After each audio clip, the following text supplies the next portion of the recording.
Welcome back, everyone, to another episode of Inside the Rulebook, where we break down the PRCA rulebook to make it more enjoyable and easier to understand. I'm Will, and today we're continuing this series by looking at one of the most serious parts of the PRCA rulebook, the rule that every cowboy lives by and sometimes pays the price for. Inside all 200 plus pages of the PRCA rulebook, there's one line that sums up rodeo better than any other. The risk is real.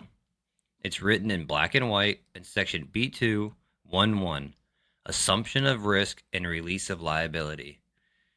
The clause that spells out what every PRCA member agrees to before they ever climb on a horse or a bull. Now, this isn't the most fun topic to talk about. Nobody likes thinking about getting hurt or talking through all the legal mumbo jumbo. But it's necessary because if you do rodeo long enough, we all know it's not a matter of if you'll get hurt, it's really a matter of when and how bad. Understanding this part of the rulebook means understanding the heart of rodeo itself, the respect every cowboy has for the danger they face. This isn't just fine print, it's the legal backbone of the entire sport. And hey, before we get started, if you're enjoying this series and want to keep it going, make sure to like and subscribe or leave a little comment. Let me know what you think. This way I know you guys want some more inside the rulebook.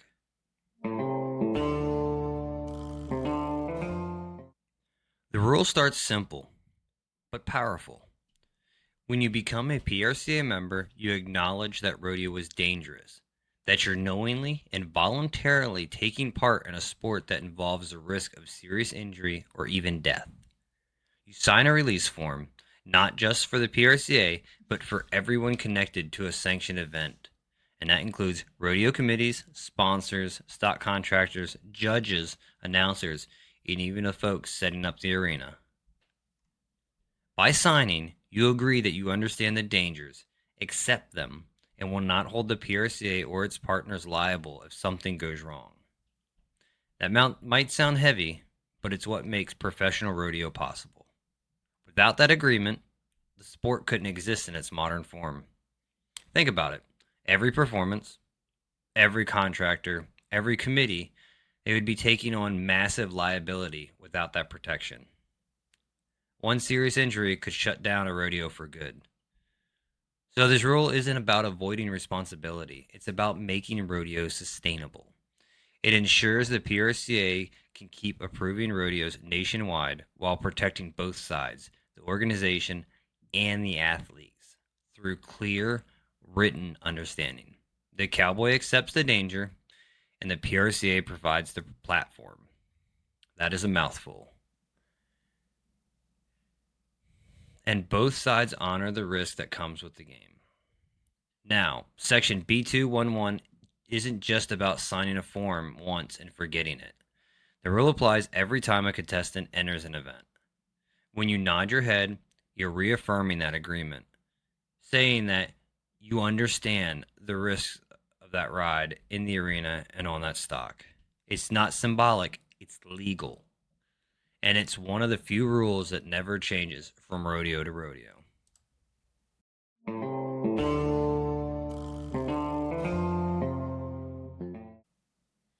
Some might see it as a waiver, but it's more than that. It's a declaration of what rodeo is. Every sport has risk, but rodeo puts it front and center, even using that danger as part of its identity and promotion. Unlike team sports or controlled arenas, rodeo pairs human and animal athletes in a contest where both sides are unpredictable. No amount of insurance, gear, or rulemaking can remove that danger entirely. I mean, things happen. So, instead of pretending otherwise, the PRCA puts it right up front. It acknowledges that risk is part of the deal, not to discourage, but to respect it.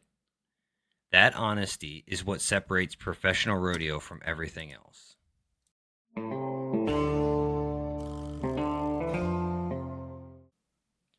From a legal standpoint, this clause is essential.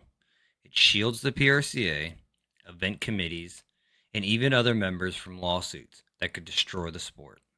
It's not a get out of jail free card, though. If negligence or intentional harm occurs, the PRCA can still investigate and take the appropriate action. But it sets a foundation that competitors know what they're getting into and agree to those terms willingly. It's a partnership built on trust, one that's kept the sport alive for decades, even as the risks and stakes have grown higher.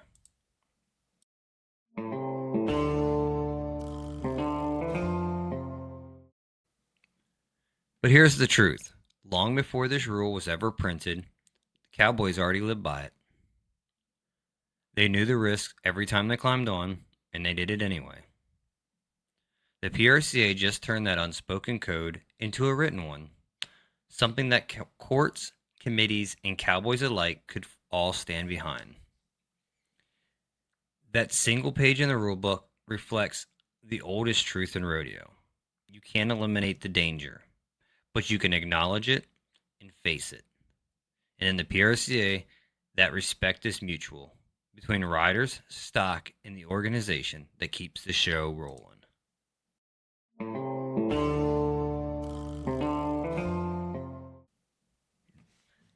At its heart, the assumption of risk clause isn't just a legal document, it's a statement of character.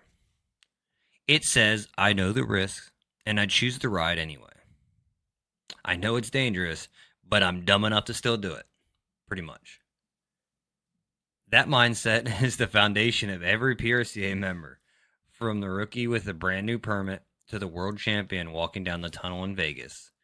They all sign the same agreement, they all accept the same risk, and they all carry the same understanding that the thrill of rodeo isn't in avoiding danger, it's meeting it head on.